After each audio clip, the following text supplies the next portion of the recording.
தேவ சிருஷ்டிப்பில் அவரது குரல். எங்க திரும்பினாலும் தேவனுடைய குரலை கேட்கிறோம்.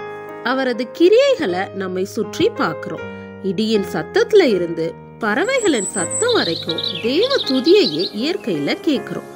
ஆகாயமும் பூமியும் கடலும் அவைகளின் வர்ணங்களுடனும் அழகுடனும் தேவ மகிமையையே வெளிப்படுத்துது.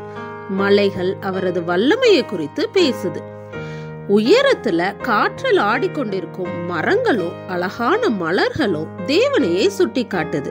நிலத்தை மூடிக்கொண்டிருக்கும் பச்சை நிற போர்வை சிறிய ஜீவராசிகளின் மேலும் தேவனது அக்கறைய காட்டுது. சமுத்திரத்தின் குகைகளும் பூமியின் ஆழங்களும் அவரது பொக்கிஷங்களை வெளிப்படுத்துது.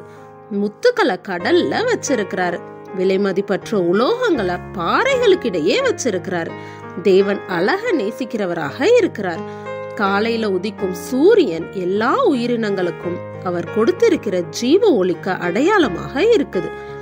பூமியையும் ஆகாயத்தையும் பிரகாசிக்க வைக்கும் அழகும் தேவனை பற்றியே நம்மிடம் பேசுது. இத்தனை ஈவுகளை கொடுத்திருக்கிற தேவனை நம்ம மறந்து விடலாமா? இவைகள் எல்லாம் தேவனை பற்றி அதிகமாக சிந்திக்க நம்ம வழி நடத்தட்டும். நம் வசிக்கும் இல்லத்திலோ இடத்திலோ எவ்வளவு அழக நம்ம ரசிக்கிறோம். பரலோகின் வயல்களையும் ஜீவ ஊற்றுகளையும் ஆறுகளையும் மரங்களையும் ஜொலிக்கும் பட்டணத்தையும் அங்கு பாடும் வெள்ளையங்கி தரித்த பாடகர்களையும் இயற்கை நினைவூட்டட்டும். அந்த உலகின் அழகை எந்த ஓவியராலும் சித்தரிக்க முடியாது.